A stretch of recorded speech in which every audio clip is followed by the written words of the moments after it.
What's up, guys? NBA Talk here with the games of the night, May 11th, 2016, Wednesday. Portland Trailblazers versus Golden State right behind me. I'll be covering that later. Probably gonna be late. Guess who showed up throughout this entire playoffs? I've been saying it a couple of times. Where is DeRozan? Where is DeRozan? Where's Kyle Lowry? Where's Kyle Lowry? Where is this backcourt, this starting backcourt that is needed? The two star powers, the two all stars of the Toronto Raptors. I guess they heard me and they went into work. And that's exactly what they did. 99-91, Toronto Raptors winning this game. Toronto Raptors leading this game the entire way, just hounding the Miami Heat. One of the big factors of this game is the front court of the Miami Heat not showing up. You had Joe Johnson, 5 out of 13 from the field, 1 out of 4 from the 3-point range, only 11 points. Again, he's not picking it up on the offensive end. I've said this on other teams like Isaiah Thomas for the Boston Celtics. There comes a point in time where your star guy or certain person who's been scoring for you on multiple occasions is going to meet a brick wall.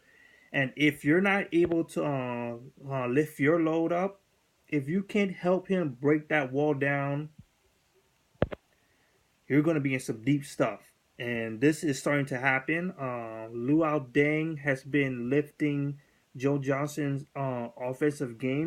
Luau Deng has been putting up a couple of 3-point shooting games for a while now. This entire playoffs, and it happened to Luau Deng. He hit a brick wall. 0 out of 8 from the field. 0 out of 1 from the 3-point range. Only 4 points from the free throw line. Luau Deng was completely scoreless. Joe Johnson, you gotta show up, man. D Wade needs you. Dragic needs you. This bench needs you to show up more. Um, Dragic having the second best game, 13 points, 5 rebounds, 2 assists, 6 out of 14 shooting. Even though that is not wowing anyone, compared to everybody else except for Richardson, which I will get into in a sec. It's pretty good. That's pretty decent in my opinion. He's actually contributing. Um, D Wade having the biggest game for the Miami Heat, even though it's still considered decent. He shot 6 out of 14, just like Dragic, 20 points, 7 rebounds, 4 assists, and that's pretty much it to say. Eventually, you're gonna hit that brick wall, and D Wade hit that brick wall.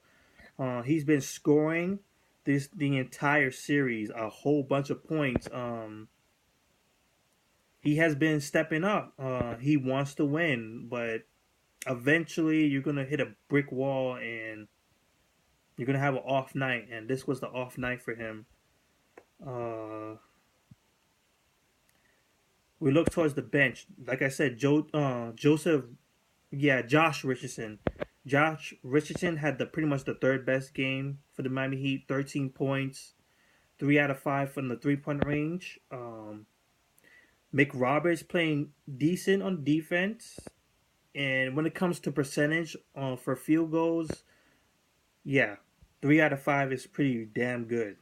6 points only, not that much because it's not helping at all. We need more.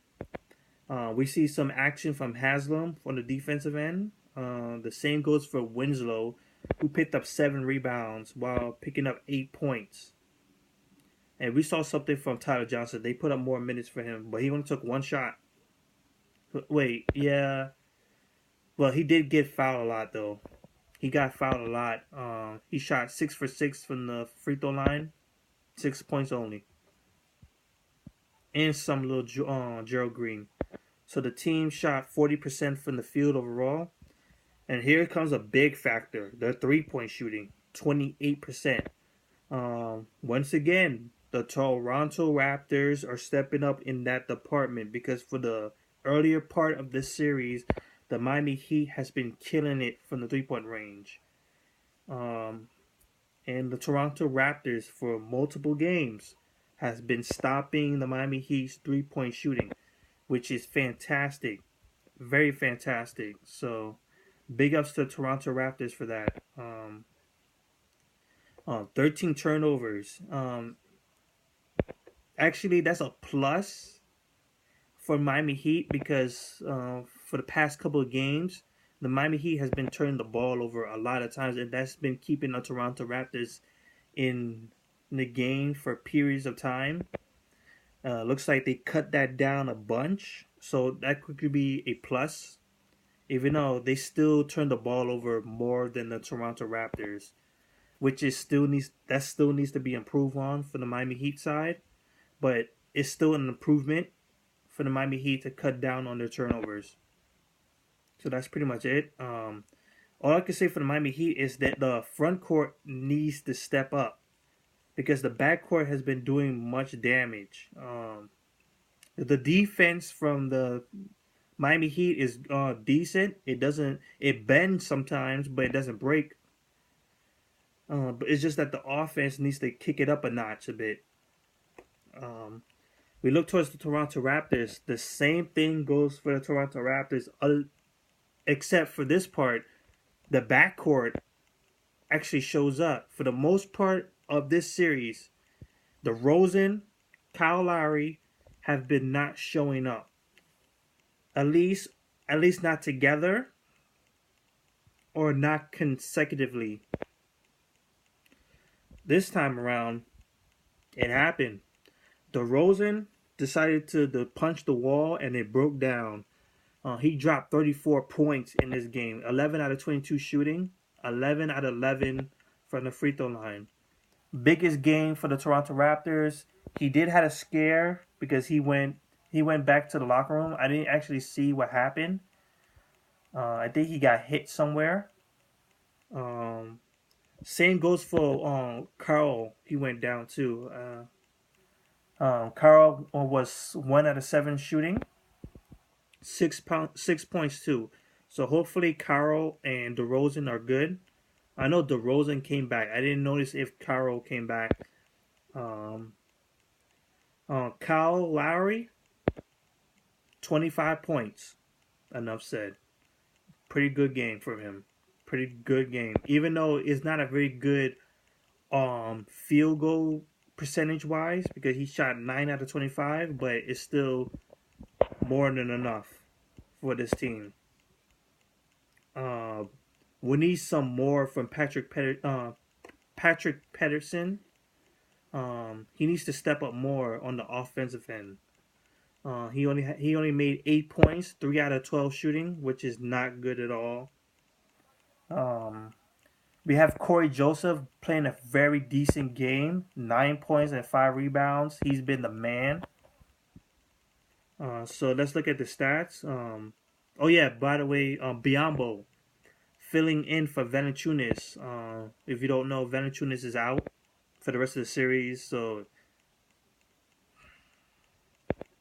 10 points, 6 rebounds, 4 block shots. Biyombo, he has been a big pickup for the Toronto Raptors. He's filled in the blanks very good.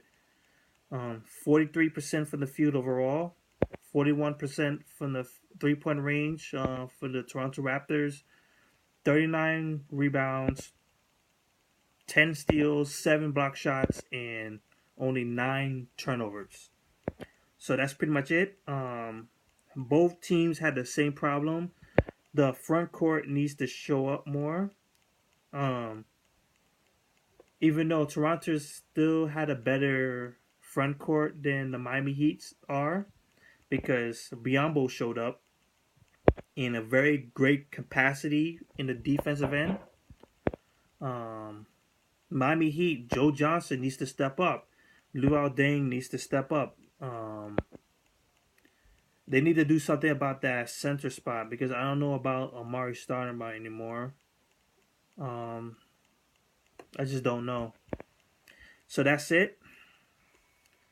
We see this teams on Friday at Miami Heat, Miami, in Game 6.